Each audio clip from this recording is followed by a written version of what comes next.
Okay, it's time for your practice.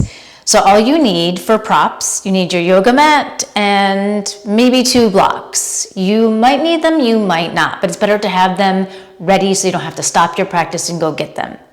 So first we're going to start with our breath, and I want you to pay attention when we start our practice. Really pay attention to your side glute activation because that's going to help you further down the road. And think about the balance. We're going to open up the spine, but really think about the hips and the side glutes. So just place your palms on your thighs. We'll just ground down for a moment. Lengthen your spine. Feel your sit bones rooted.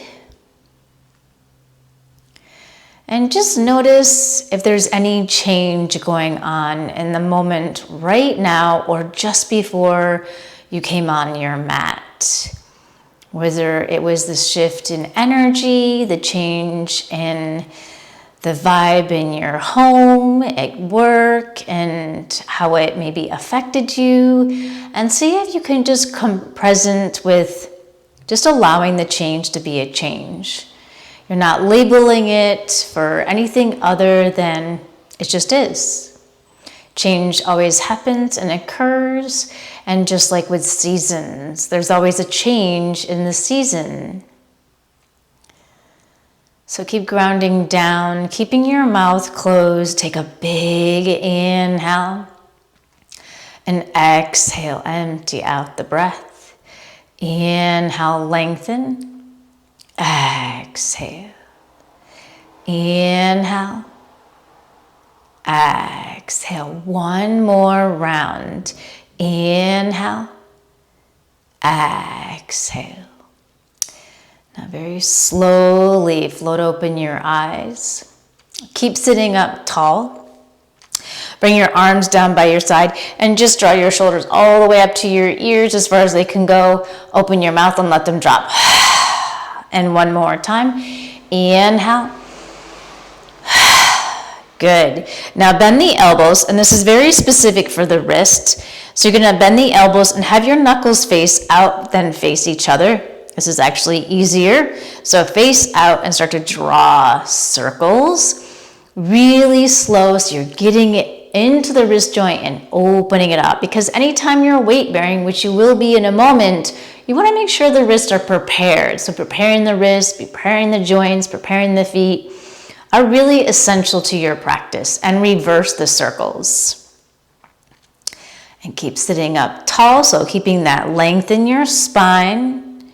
Okay, now shake it out and come into quadruped. And I might show you the front view as well, besides the side view when we get into the pose. So first curl the toes and lift your heart, look up.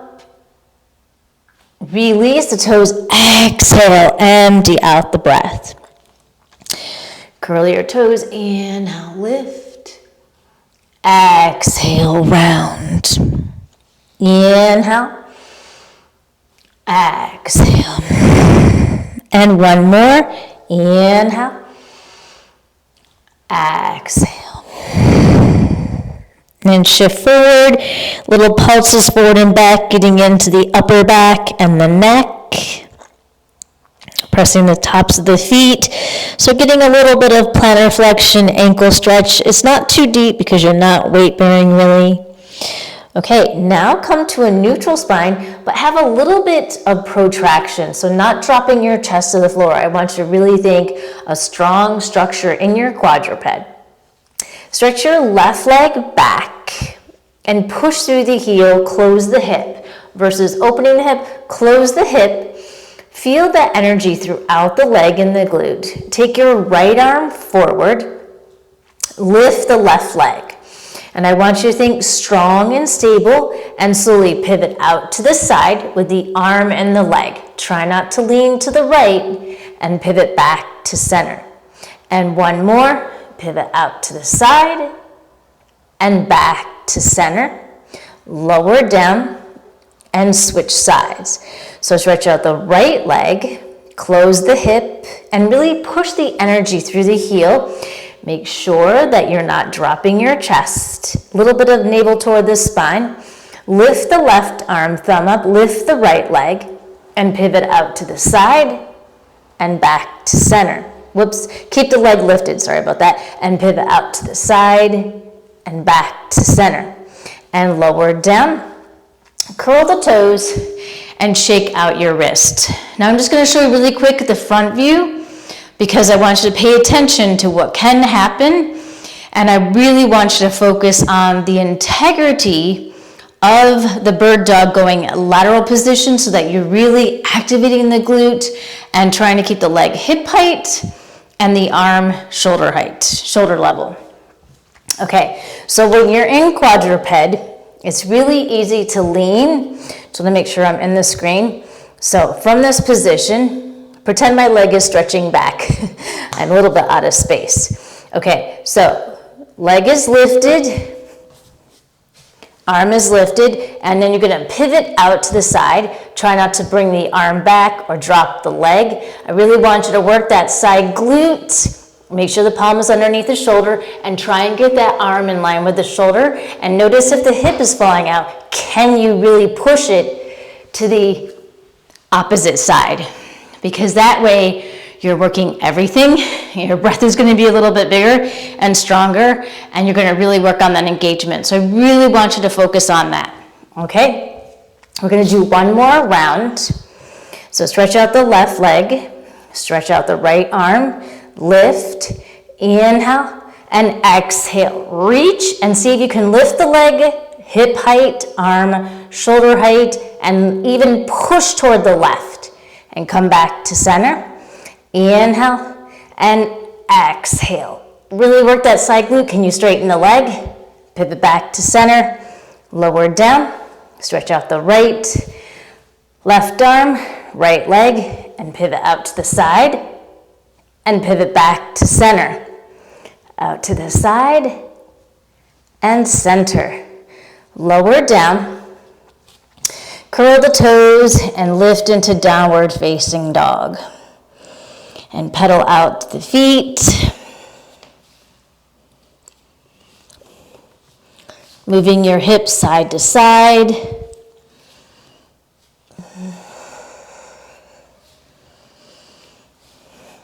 And slowly becoming still. Inhale forward to plank, chaturanga, upward facing dog, downward facing dog.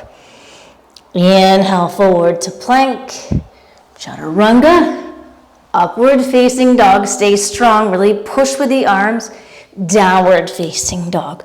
One more time. Inhale, plank, chaturanga, upward facing dog, downward facing dog. Now take the right leg up to the sky, bend the knee, open the hip. Exhale the foot between the palms. Left knee down. Draw the hips forward so you can reach the arms and go into a little bit of a back bend. Keep squeezing the left glute, lift your chest. Now I want you to keep that hip reaching forward, lower the palms inside the foot,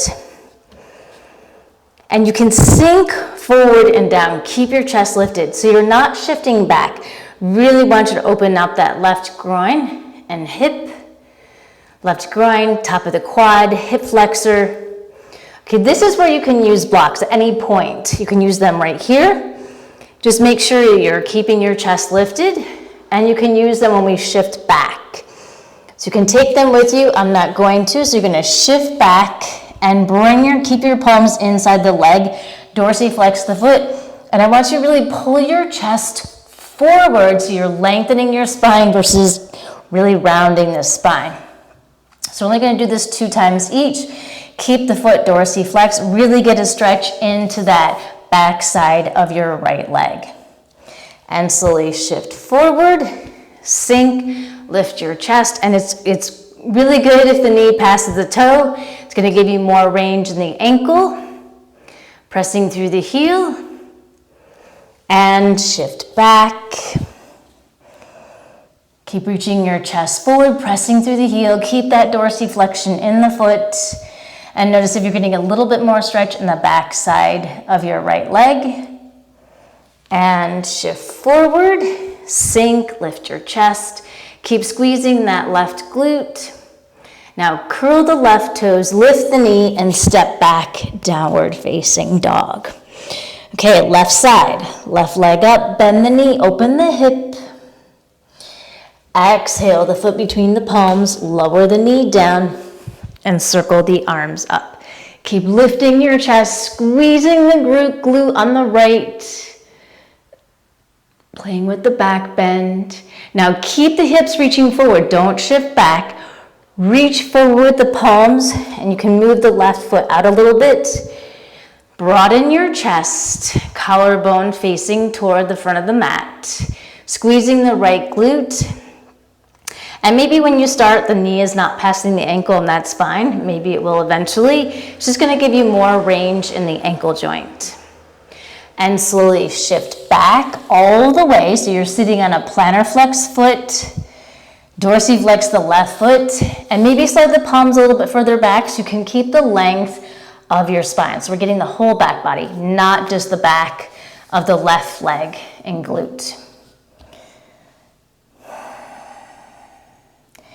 Slowly shift forward, sink the hips, get a little bit deeper, see the range of motion and the ankle, knee passing the toe, keep squeezing that right glute.